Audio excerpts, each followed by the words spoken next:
Welcome to the Jeff Knows Inc. Entrepreneurial Podcast with your host, Jeff Lopes.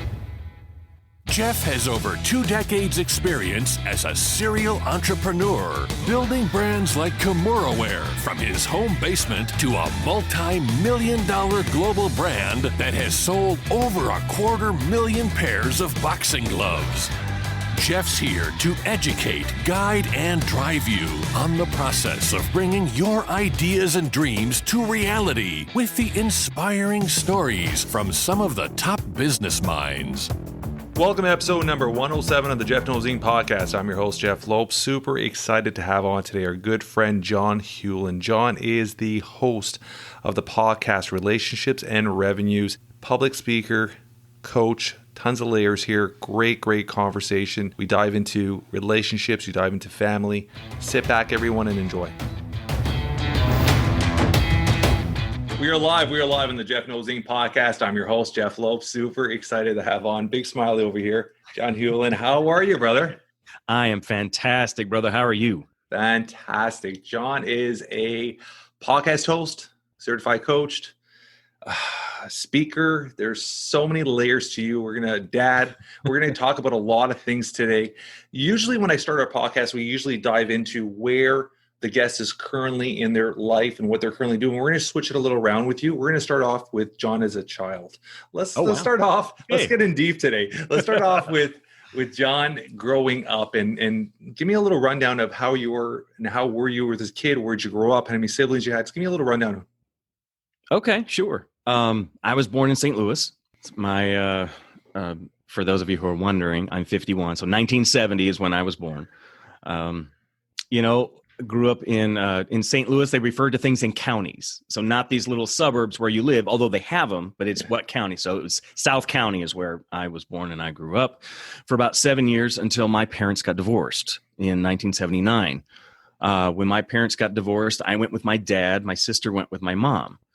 And so my dad got a job in Lake of the Ozarks, which is kind of like central Missouri.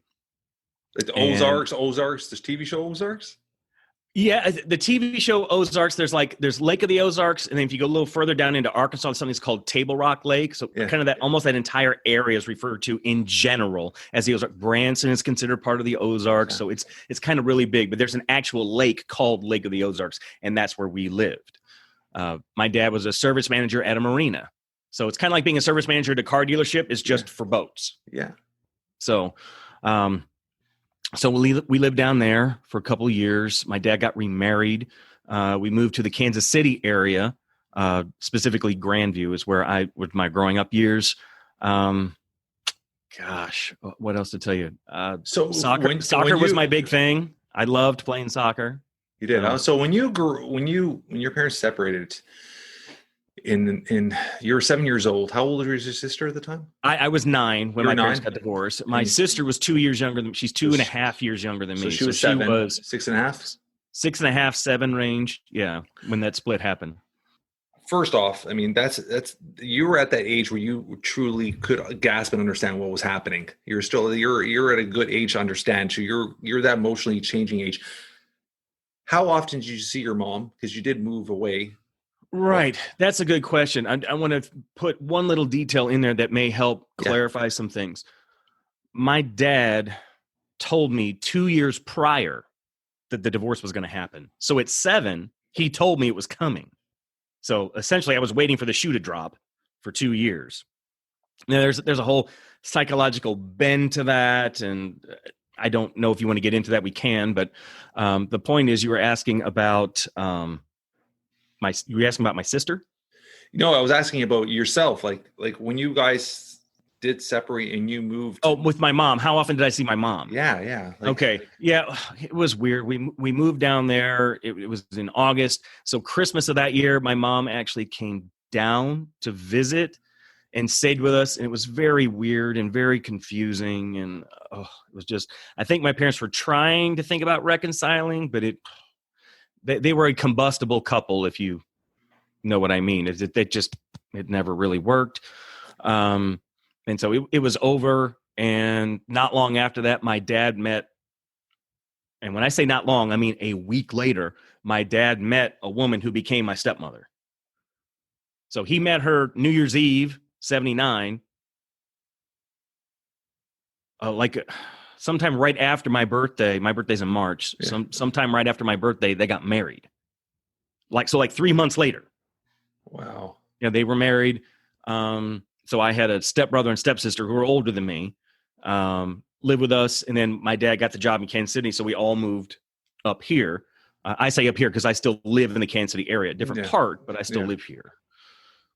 So, but how often I saw my mom after my dad remarried and we moved to Kansas City, I saw my mom a couple times a year, maybe. So not particular. I mean, I talked to her on the phone and stuff. That back when you actually had to pay for long distance phone calls. That's how long ago that was. I realized there were going to be some people listening to this like, paying for a long distance phone call. What are you talking about? But oh yeah, it was very expensive to do. So yeah, of course. Especially for some reason, the nourishing like side of having a mom there, like how much did you miss of that? As you got older, did you realize you missed it, or was it ever a miss? Like where was your mindset growing up, like not having that gap there? And I know you had a stepmom, but it's always your mom, right? Yeah, it trust me, it was not the same with my stepmom as it was with my mom. Yeah. In fact, I'm still very close with my mom today. There were some challenges for sure. I mean, the distance certainly played a part in it. As a kid, you and your parents split like that, you feel like you have to be loyal to both sides, and it's hard, especially when the parties, either one or both, are saying negative things about the other ones to you. Yeah.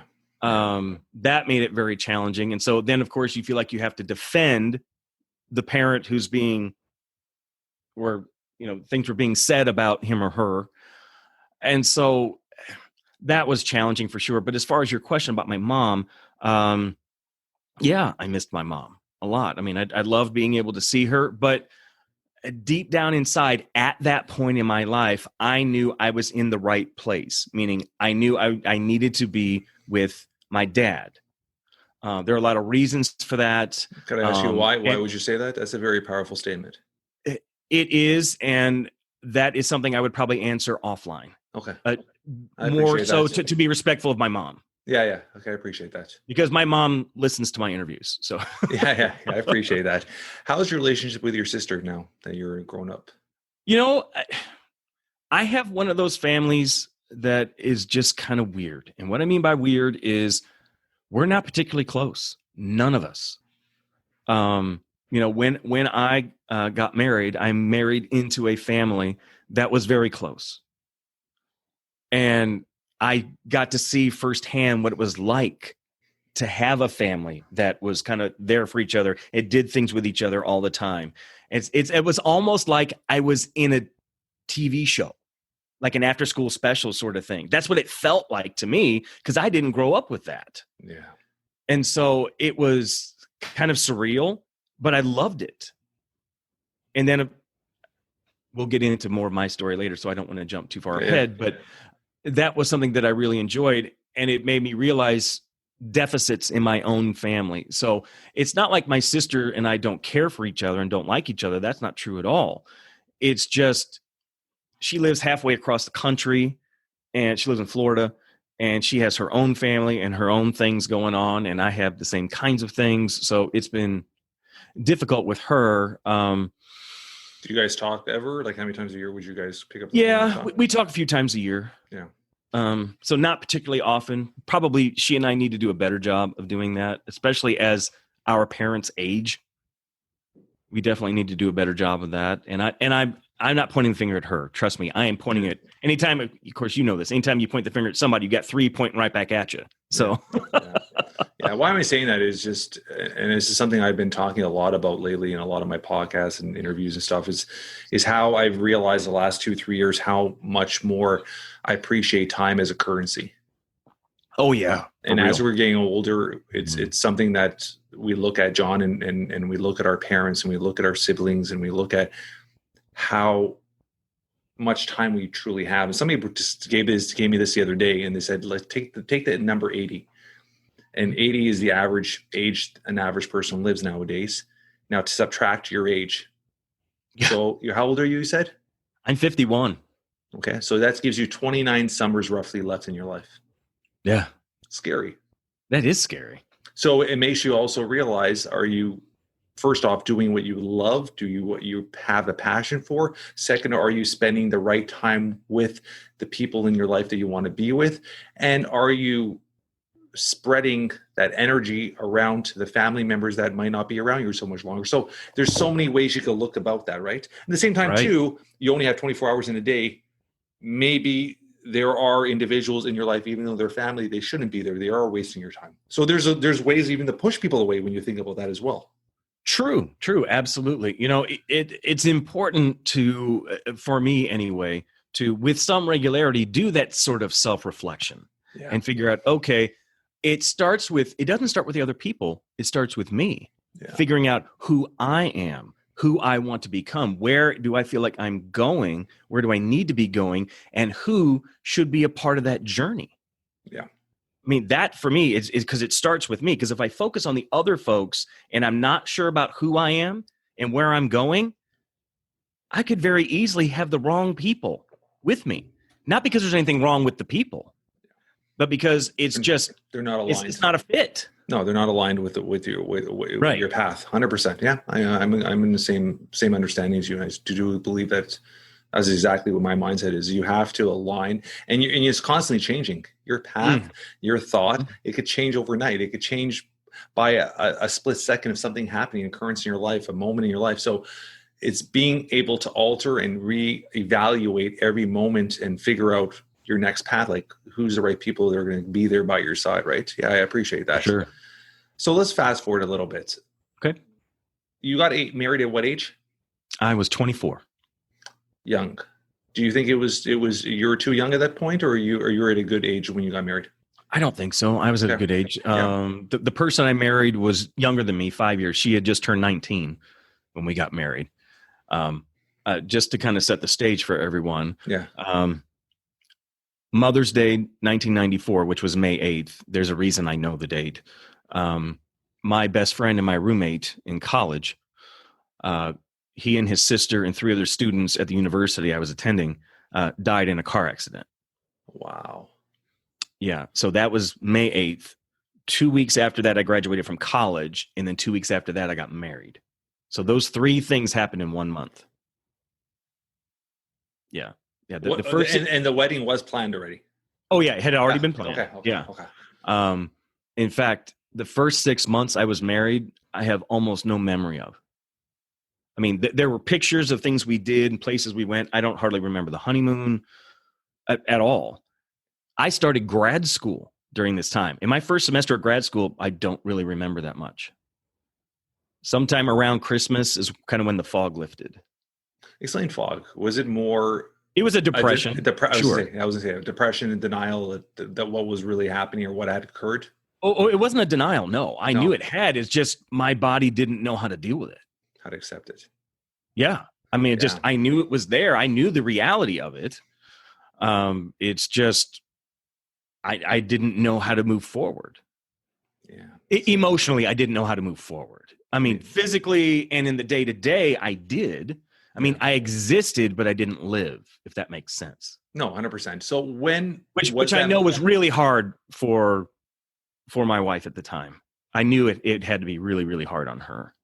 When was the moment that you felt some form of clarity? Like how much time later, or how much months later that you started getting, like you said, the fog started removing, and you started getting some more clarity of everything and more of a clear picture of everything?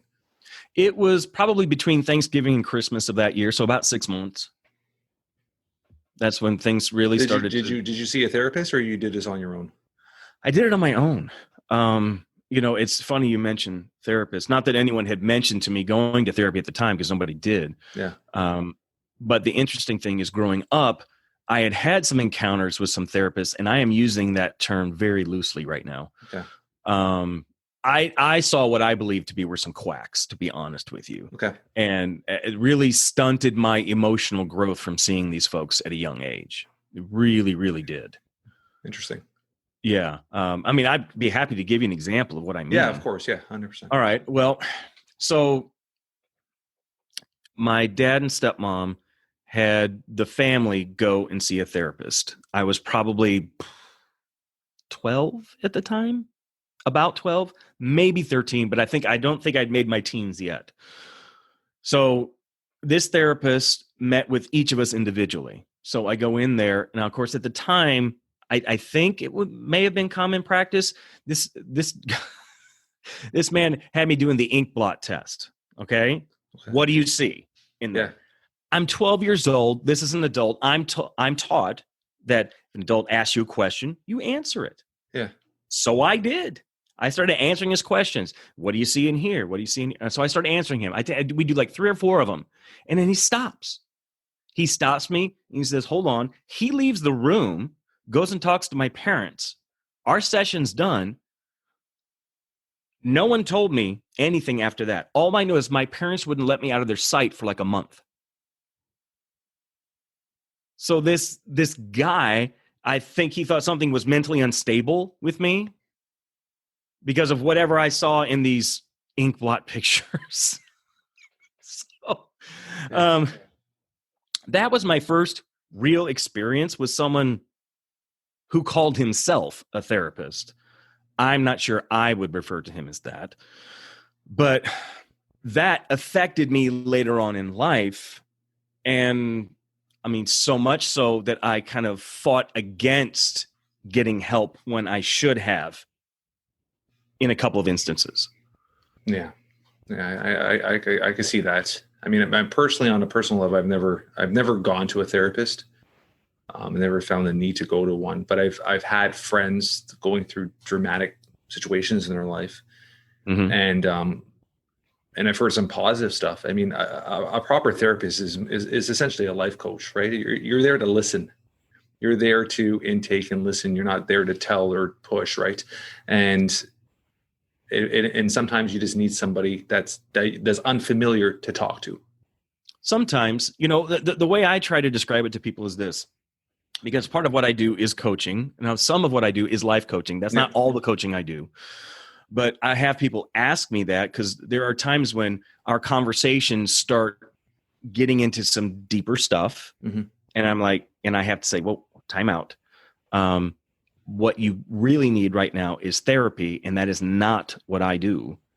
I do coaching. And so the way I differentiate it is I tell people therapy is for helping you deal with things from the past.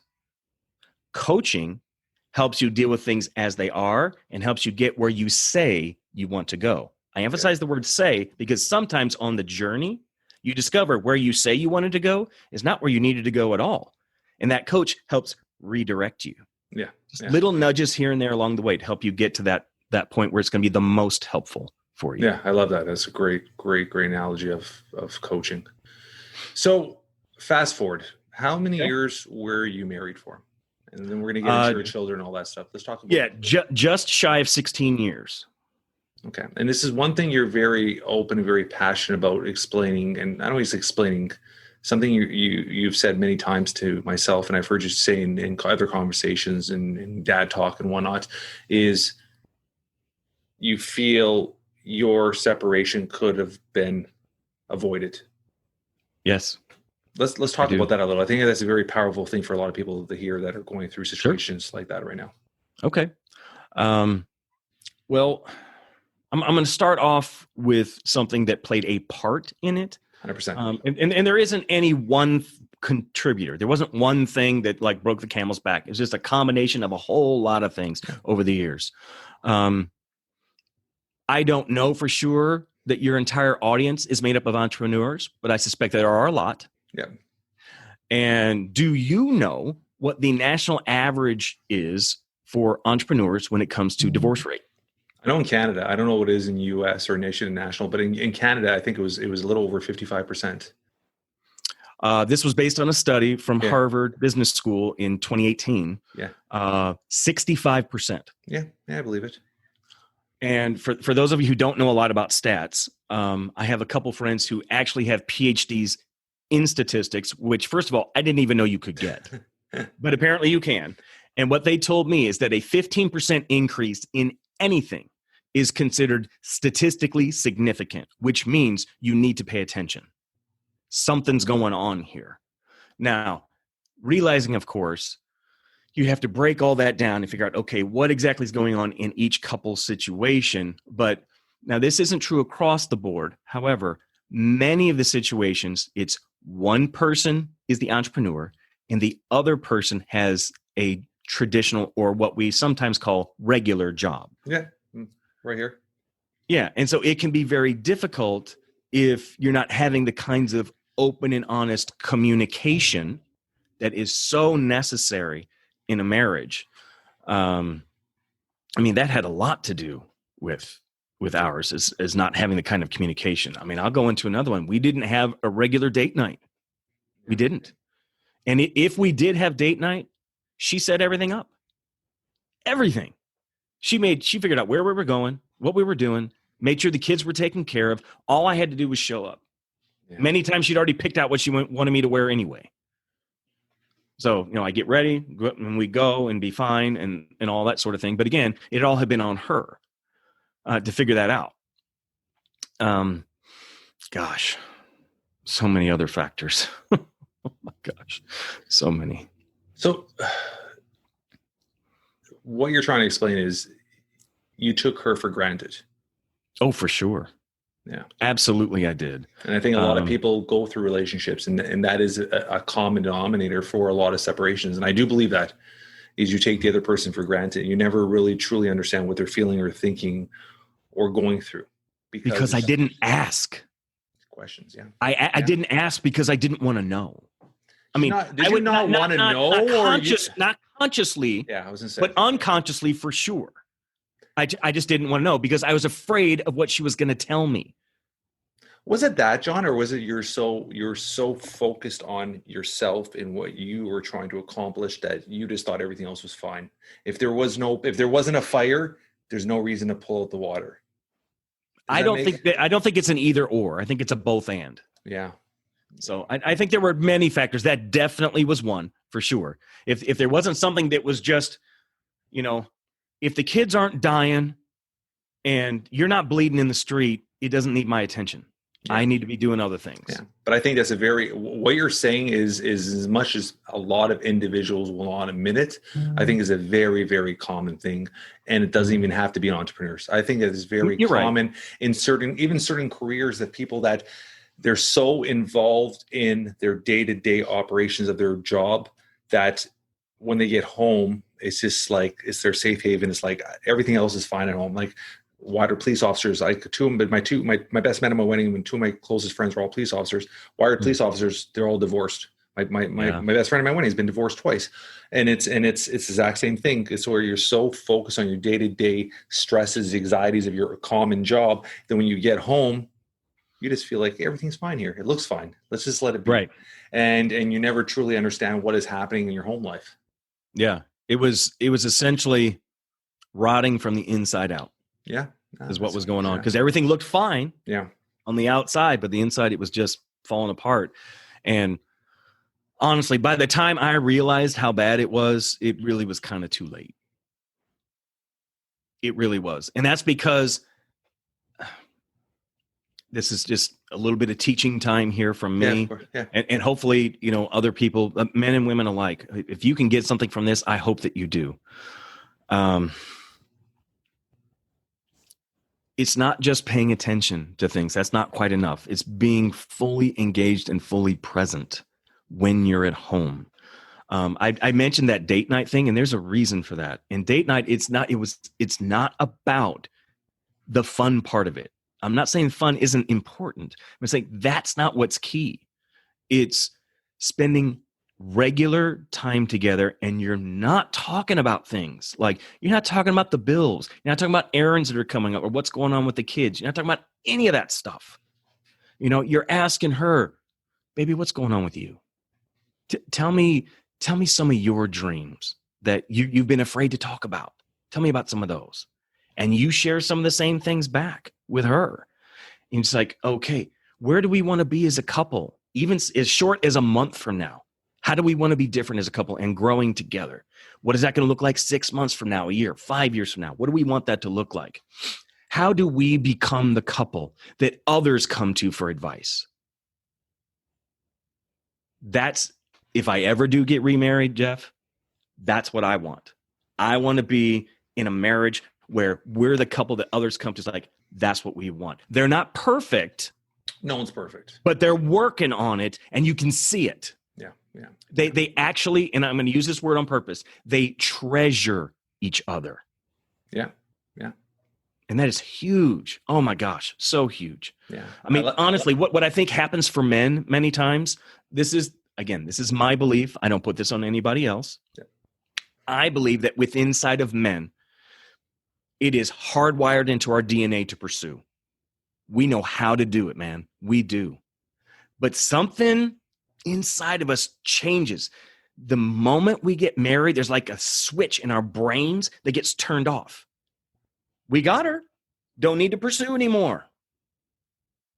What we have to learn how to do is to continue to pursue, because that's what she wants. That's what she needs. That's what the relationship needs. And in addition to that, when I mentioned the communication side of that whole sharing that those thoughts, those feelings, that kind of stuff, I know for most guys that scares the crap out of you. I know it does. It shouldn't, but it does. Right. It absolutely shouldn't, but it does. It's because when we're boys, many times we're not taught, we don't see it and we don't hear it, that's important. We hear things like, boys don't cry. So immediately I'm told, if I have a feeling inside of me that generates that sort of thing, I got to clamp down on that, because it's not right for me as a boy becoming a man to do that, which of course is garbage. Yeah. Total garbage. So it's not like you can't be an alpha male and have feelings and emotions. I think that makes you a better male. Of course. Because you've got your maleness that's clearly you as a man. Yeah. But then there's this other, you can call it softer side. You call it whatever you want. Being vulnerable. Thank you. Yes. Because that's how people relate. Yeah. They relate to each other when they're vulnerable. Because if you can't do that, you're not going to have real relationships. They're going to be all surface level. Yeah. And trust me when I tell you, Jeff, I'm not interested in that. Yeah. There's enough people I know on surface level. I don't need any more. I need deep, meaningful friendships and relationships with other people. People I know that I can count on. People I know that will also be truth tellers in my life. Tell me the truth in love. Yeah. Yeah. I think a lot of it has to do with we could even go back to parents, right? I mean, everything you're saying is when a child's growing up, allowing your children to be vulnerable, even your boys, let them be vulnerable, let them be open, have that open conversation with them. And I think it's the duty of the parents to open up, have those questions, those conversations. And I love what you said prior. I'm going to dive back into that. And something I hold very close to my heart is me and my wife, we try to, at least 4 or 5 times a week, we go for just long walks after the kids are already in bed. We literally, 9:30, the kids are down, and we'll literally go for a good mile and a half, just walk around the neighborhood. Nice. And it's our time of just talking. Yeah. End of the day, and we just talk. It could be about anything. It could be about anything. Don't get me wrong. Sometimes we talk about the kids. Sometimes we talk about life. Sometimes we talk about things we want to do. But it's our way of just what's on my head, what's on her head. We just let it out.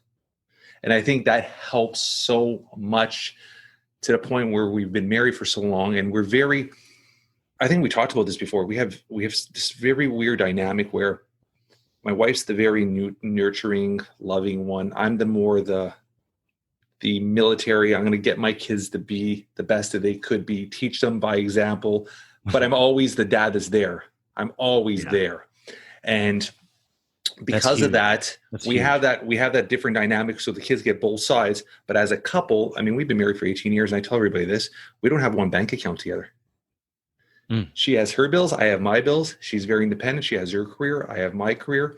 She would never. I've been self-employed for 25 years. She'll never work for me. She will never. From day one, she said, "Never think I'm ever going to work for you." and I appreciated that, right? Because it gave me that sense of, you know what, she's going to trust in me, what I'm doing with my career. She's not going to question it. She'll support it from the outside. Let me fall, stand up. She'll be there and give me a little pat on the back, but she's just the one behind me. And when it comes to my career, And then I'm very supportive on her career. I'm very supportive of what she's doing, very supportive of her being an independent female and having her bills and being able to buy what she wants. And it's like, it's not like one of those things like, okay, I want to buy this purse. Okay, honey, I'm going to go take the money out of her account. No, she has her bills. She has my money. I have her money. She does what she wants. I do what I want. And because of that, we never argue about money. And that is in relationships a big issue. Money is something that comes around absolutely. quite a bit, right? Yeah. And you know, the thing is, in general, you have to figure out what works for you as a couple. 100%. Honestly. Now, it's not like you can't take suggestions from other people or learn from other people. Many times what ends up working the best is you just find your own version of whatever it is. It's maybe you take a little bit of this and a little bit of that and you kind of shake it all up. And then it's like, this is what works for us. And in addition to that, sometimes in the early days, what works is not what works once kids come along. Of course. And not what works once they become teenagers and then once they're out of the house. Yeah. I mean, it's different phases. I mean, just like how you look as a person changes over the years, your relationship should be changing over the years. It should be not just getting stronger and more dynamic, because it should, but it's going to look very different 15, 20, 30 years in than it did in the early days. Yeah, 100%. So let's talk about your kids. Okay. You adopted 2 young ladies. Yep. When was that? How many years into your marriage? What was your mindset when you went that route? Because that is such a powerful, passionate thing you did. And where was your mindset? What angled you there? Like, just talk about the whole emotional and the mental side of getting yourselves ready for that. And where did you go and all that stuff? Give me a little story behind that. Sure. Okay. For those of you who are watching this, behind me, you see pictures of me with my kids. So these are my kids. That's my son, Ethan, over there. He's 20, almost 21. He's a junior at Kansas State University. That's my daughter, Andrea. She's 16. And that's my daughter, Tatum. She's 15. The girls are half sisters, so they have the same birth mother. They're 10 months apart in age. We were 6 years, actually, to the day in our marriage when Ethan was born. So he was born on our anniversary, which is a very interesting story in and of itself. But so he was born in 2000. And prior to that, and I had known this, my then wife had always wanted to adopt a little girl from China. But when we started investigating that, it was about $18,000 to get a little girl from China, which we didn't have. And so we went the route of foster care to adopt. So where we were living at the time, where I still live now in the state of Kansas, you don't deal with SRS because it's privatized. You deal with an agency, and the agencies bid on contracts for both foster care and adoption. Because once a child transitions from being strictly in foster care to being adopted, sometimes they can move agencies. Now, if we were fortunate that the agency that we were working with had the contracts for the county where the girls came from and the county where we lived. So Andrea was the first. We got her from the hospital at 7 days old. She lived with us for 6 months. During this time, her paternal grandmother found out about her existence, which she didn't know about prior. And so, in a very long story short, she ended up leaving to go live with her paternal grandmother. That was in May of 2005. So she was born November of 2004. September of 2005 is when Tatum was born. And Tatum came to live with us from the hospital, and she never left. So she's born September 2005, and it's October of 2006, early October, when her adoption was finalized, when Tatum's was finalized. Just prior to Andrea's second birthday, so it was like the week before Halloween, Andrea came back to live with us. So she's almost 2 at the time. She couldn't speak a word. She could scream and grunt. She was missing half her hair. Her color was very, very light. As you can see in the picture, she's not particularly light. No. But her color was very light. She had a double ear infection. Her 4 bottom teeth were brown. We thought rotted, fortunately stained, because grandma gave her apple juice in her crib all the time. Yeah, just, and she literally came to us with the clothes on her back. So we got the call about her coming. Of course, when they say, do you want her? Well, immediately we say yes, of course. And so, I run out and I'm buying clothes like a madman for this little girl who has nothing, literally, other than the clothes are on her back. And so our youngest, Tatum, we were teaching sign language at the time. So I taught Andrea, if you can see this, cookie. So she would eat. She gained 5 pounds her first week with us. That's actually really hard for a small child to do. Yeah, of course. And she did. Anyhow, so that's when Andrea came back to live with us, and her adoption was finalized March of 2008. So that's when that was complete. That's kind of the story about the girls and how we got them. And so there's more to it than that. Of course, there's a lot of other details and stuff that go into it, but that's kind of the highlights of it. When you separated, they moved in with your now current ex-wife. Are they still in the same state, or they moved out of state? They have moved out of state. And so my ex-wife and her husband, my girls, and then they have had a child since then, moved to Texas. How long ago was your separation? You mean when did they move, or when did you and your ex separate? Well, our divorce was finalized April 1st, 2010. So a little over 11 years ago. So it's been 11 years. Okay. Yeah, it's been a while. Yeah. How often do you see I know the other day you said you saw them when we talked last. How often do you see your stepdaughters?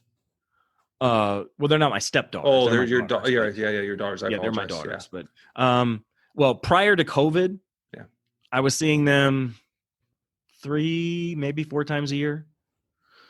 Now in 2020, I did see them once, and that was because they came here to help my son move into his apartment at Kansas State University. But I didn't see them at Christmas or Thanksgiving at all. Yeah, it's been a rough year. It's been a rough year for that, huh? Yeah, it has. It's been challenging. There's certainly other things that have been going on too, but yeah, that's where they are, and that's how long they've been. They moved away Thanksgiving time 2018, so it's been about 2.5 years. How's your relationship with your son now that he's in college? I think we have the relationship that he wants right now. And he kind of keeps me at a distance, but he's 20, almost 21. He's feeling things out, and he's trying to figure out who he is and who he wants to be as a man. And he's trying to prove himself and can I do things on my own? Can I not? That kind of stuff. So I think he's trying to act like he doesn't need me as much, and that's okay. He doesn't have to need me. That's not what I mean. I'm glad that he's becoming his own person and kind of developing himself as an adult. So the relationship we have today, I think, is very different than it'll be in a few years once he's out of college and has started his career and that sort of thing. So, in fact, it's funny. I was talking to my mom the other day. My mom says, you have a very convenient memory sometimes. I'm like, what does that mean, Mom? I don't even know what you're talking about. She goes, when you were his age, you didn't call that much. You didn't stay in contact with me that much. I said, Mom, we had to pay for long distance calls at that time. So that's part of why I didn't. She goes, no. Don't you be using excuses. It's like, you didn't, but that was part of the deal. That was part of you growing up. And she goes, I learned that. And it's like, okay. So that's part of a learning process for me. It's hard though, man. It is so hard. These ones that, were teeny tiny that you're holding in your arms, which, okay, 20, almost 21 years ago. Yeah, that sounds like a long time. Man, it flies nothing. By. It flies by. It is nothing. No, it flies by. Oh, gosh. Look at my daughter. My daughter's just started high school this year, and it's like, it feels like yesterday. She was 2.5 doing her little ballet classes in her little tutu, and I was sitting outside on a chair for 2 hours, 4 or 5 days a week. Like, it feels like yesterday. It literally feels yesterday. I would watch her through the glass. Like, time flies. It's incredible how quickly time flies. And that's why, going back to our original conversation we started earlier today, how I've really taken appreciation to time as a currency. When I look at my parents, look at everything else, and you go through that stage when your kids, as a young parent, your kids are growing up. You're so focused on them, on their health. Especially we went everything with my son, where he was getting so much attention, 4 or 5 hours a day of therapies and stuff we were doing with him, that you fast forward, it's like it just flew by. Like literally the last 12 to 14 years have just gone by, just like by a blink of an eye, right? So yeah, you do appreciate that. I'm going to change the story up a bit here, and let's talk about. There's a few things. We're getting almost an hour here. Let's talk about your podcast. When did that start? Okay. Relationships and revenue. Let's talk about that. When did it start? How did it all come about? How many episodes you're in? And give me a couple glances of where you visualize the podcast going. Okay. The podcast started, would have been mid 2020. So right in the middle of the pandemic is when it started. Yeah. Had a little bit of time on my hands. So seemed like a good time. Believe it or not, it was about 4 years in the making. I mean, I had been saying for quite a while I needed to do one, and just for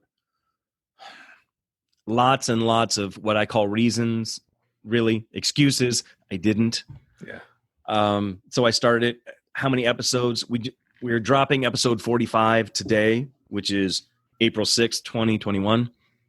So kind of looking forward to episode 50 coming out. For me, it's kind of a big one. I mean, I realize 100 is kind of like a super, super big one, but for me, episode 50 is going to be like a super big one, because it's like you're getting close to a year at that point, and you're starting to, hopefully you've got some momentum going, that sort of thing. Why I started it. Honestly, the reason I started it was because I wanted to help two groups that I care a tremendous amount about. I wanted to help guys, and I wanted to help entrepreneurs, because I'm both. So, and it stems from my divorce, because I believe that our pain is not for us. I believe that our pain is actually for other people. But the only way our pain can be for other people is we have to do the hard work. We got to put the work in. We got to work through that pain. We can't jump over it, go around it, or put blinders on, pretend like it doesn't exist, because that doesn't help anybody, certainly us. So, but when we put that hard work in and we get to that point where we're starting to see a little bit of breakthrough, that's when we can be of use to other people. It's like, learn from me. But what also comes with that is clarity. As I put the hard work in and I started to learn about the things I did wrong and how I needed to be improving myself in that entire process, once I started to get through a little bit of that, I started noticing in other people, friends of mine, it's like, dude, you are headed down a path you don't want to go, and you can't see it, because I didn't see it. Yeah. And I started talking to him without knowing any details about what was going on. I started asking questions like, what's happening here? Is this happening? What about that? 3 or 4 things right off the bat, bang, bang, bang. It's like, there's no way you could know any of that. And like, dude, I'm telling you, I can see it coming. Yeah. And you're going to crash into a gigantic wall, and it's going to hurt like worse than anything you've ever felt in your life if you don't start doing stuff now to get it right. That kind of stuff. So that's why I started it, because I wanted to turn my pain into my purpose. And now with the podcast, ultimately a platform. So that is a platform that I have to help with that. But in addition to that, I knew I wanted to help entrepreneurs, because I've been one for over 20 years. I mean, so have you. So you understand entrepreneurs and how difficult that can be and what that's like. And so what I wanted to do is I wanted to begin to introduce people to amazing other entrepreneurs out there who are doing great things. Now, some who are more generalists, but many of whom are very targeted in what they do. Bringing in people who are fantastic when it comes to branding, marketing. People come in, talk about health, talk about fitness. Well, this would be a good point for me to mention this. During the process of creating the podcast and starting to come out with episodes, one of the things I did is I came up with something called the F6 formula. The F6 formula is my framework. And essentially, it's the 6 areas of a man's life that he tends to struggle in, especially after getting married. And those 6 areas happen to be faith, fashion, fitness, food, friendship, and fun. Those 6 areas. And the interesting thing is I brought on what I deemed to be experts in those 6 areas and interviewed them. So I would interview them, and then I would do a solo episode related to that particular thing. Yeah. And that's kind of like relatively early on in the podcast, not right at the very beginning. I actually dealt with a pretty intense subject matter early on in episode 2. Leadership and suicide was a big one. And honestly, that was because a friend of mine, a guy I went to college and grad school with, had committed suicide last year. And it was on my heart, and I couldn't get away from it. I tried to not do that episode. Yeah. And I couldn't get away from it. It's just like, you know what? I have to do it. It's going to be painful. I'm not going to like it, but there are far too many what I'll call leaders, whether you have a title or not, where you're seeing that suicide rate of folks, the C-suite kind of folks, it's pretty high. Yeah. And it doesn't have to be that way. It's because for many of us, you feel like there's so much responsibility on you to take care of this thing that you've created. And if you don't feel like you're living up to it for whatever reason, I just was thinking of my friend Darren. And I honestly, it's like, how did he get to the point in his life where death was the preferable option? And I've talked to experts about this, and nobody can give me a satisfactory answer. No, I mean, I've had a few episodes on our podcast of mental health. I mean, it's a powerful subject, right? I mean, you just never know what somebody's thinking, what somebody's going through. Absolutely. And that outside shell is sometimes very, very sheltered to somebody, what they're actually truly going through. Yeah, for sure. I mean, this is something where I mean, I didn't think this our conversation doesn't go there today, but it's something where, as an entrepreneur myself, I think every single entrepreneur goes through situations where, I mean, nothing's ever perfect. You're counting your wins. You're hoping you're getting more wins and losses. You're always on the way up. You're always trying to climb this mountain, and you're hoping that you're not slipping back all the time. And it's that mindset, John, where you question things. You question relationships. You question. So I had somebody on my podcast, and we had a great conversation. And my mind is, and we talked about it before we went on air, I'm the problem solver. I'm the one always, people come to me and admit that I've been doing this for years and years. I went through 3 years, we talked about this coaching, and I never charged a penny. And it was that mindset of I just like seeing people do good. So if you were to come to me, anybody come to me, Jeff, I need help with this. I'm not going to, if I could help you, I'm not going to charge you. Just if I could help you, I can help you. I'm going to direct you. But I've realized now that I'm into the self-help space, or whatever you want to call it, and I'm starting to get into coaching. Before I was just an entrepreneur. I was building in my own little world. Now that I got a podcast and I got a book, and now that we're in this coaching space, I'm realizing more and more that, and this is hard for me to say sometimes because I don't feel like that myself, but I am realizing with other people is, in the end of the day, people want you to do well until you start doing better than them. It's true. That's a good point.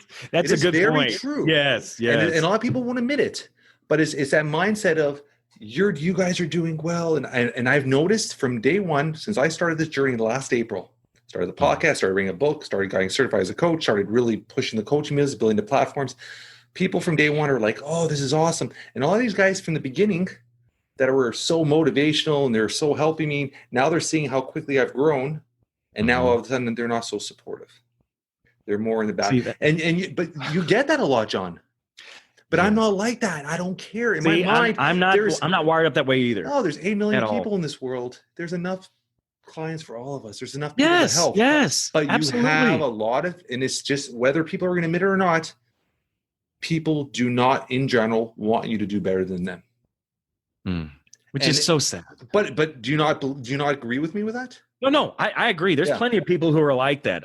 I know I'm not wired up that way. But honestly, the since we're talking about coaching for a moment, the best coaches I have ever encountered, the best ones, are the ones who celebrate the loudest when the people they've coached do better than them.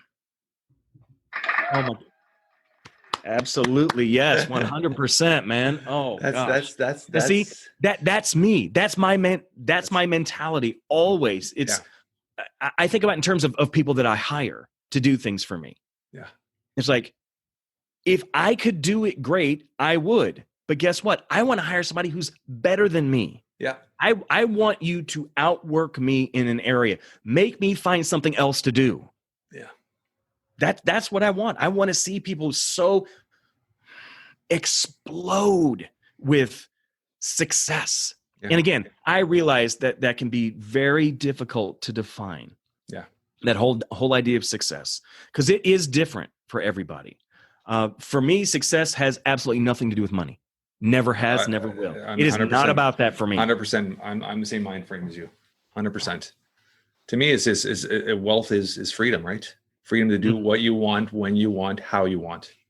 Yes, I agree with that. If you could wake up every single day and have a smile on your face, have your health, and just be able to enjoy every day by the moment, live in the moment, enjoy your friends, enjoy your family, enjoy seeing things. It's that mindset too, where if you were to get any single person on their deathbed, I would say a majority of people would say they never truly did what they were meant to do. Yeah. So my mind is, that's why I'm always changing. The minute I get bored of something, I'm on to something else. And I'm with you there. And it's that mindset of, I want to be able to experience, see, do, accomplish as many things in my life that one day when it's my time to go, I'm saying, you know what? Even if I didn't do everything, I gave it a good run. Yeah. And sure. And as long as you have that mindset, and have that mindset also, I've had this from day one, and I try to imply this to my children, where don't wait for people to do stuff for you. You got something to do. You want something to do, get it done. And believe me, we talked before we were on air. There's a way to figure out everything. Oh, yeah. There is a way to figure out everything. So don't wait for somebody to give you the answers. Sometimes you have to go searching for them and find them yourself. Oh, yeah.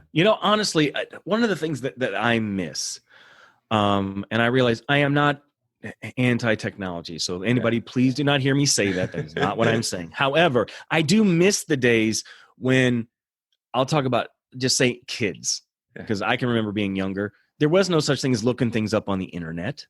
You didn't find answers that way. I mean, you went to the actual library and looked at actual books and checked out books. You looked at things like encyclopedias and other stuff like that. You were actually reading something physical in front of you. You were writing stuff down. My parents till this day still have in their basement their issue of encyclopedias. Nice. They're like this thick. They're brown. They're matte. Yeah. I mean, love that, man. It's just the way it was. It was a different time, right? It was. Oh, it was. I mean, we talked about this the other day. I mean, my childhood was coming home, grabbing a peanut butter sandwich, laying up the dog out, grabbing my bike, and heading out and playing from Canada, playing ball hockey or baseball till it got dark and came home. We were out every single night. But that's one thing I do with my kids. My kids do not play video games, John. My kids. That's awesome, man. If you look at my storylines every night, we're either going for a bike ride. Last night, tonight, we're doing stuff all the time. Basketball. We're playing like every single night. There's something physical we're doing.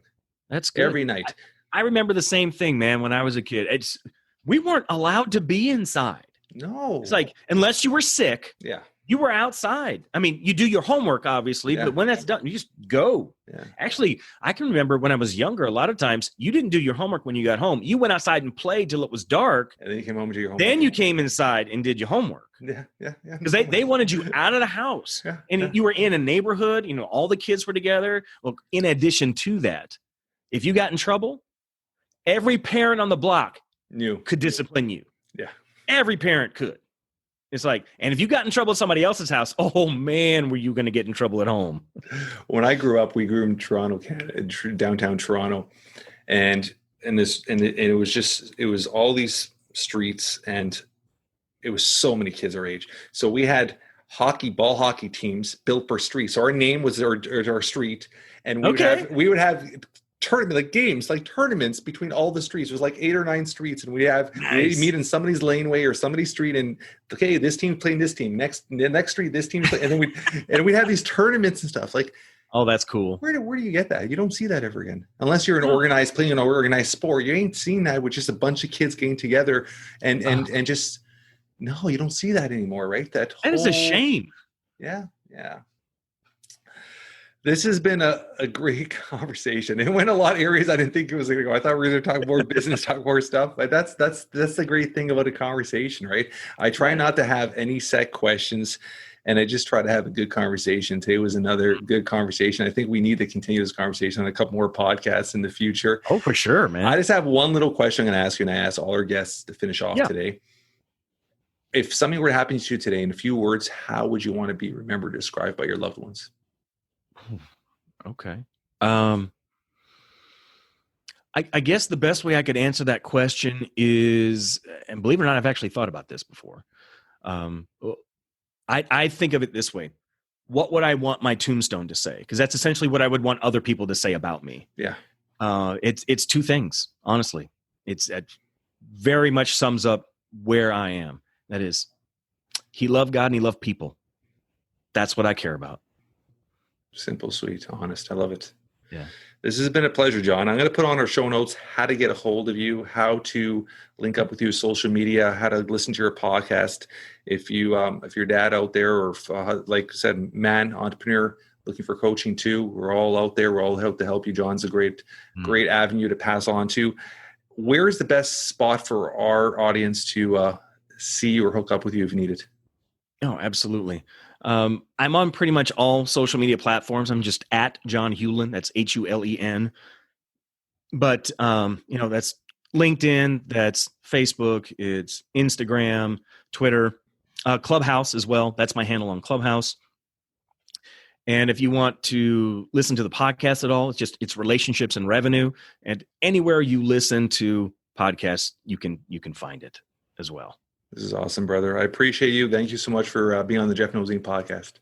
Oh, man, I am so honored to be here today. Thank you for the opportunity to be able to just hang with you and talk with you. And hopefully I was able to add something 100%. Special to your listeners, because I'm honored that you asked me to be here today. Thank you, brother.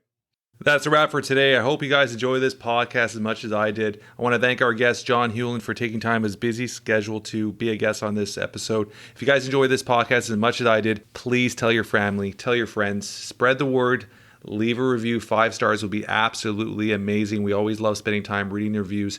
Until next week, guys, keep moving forward.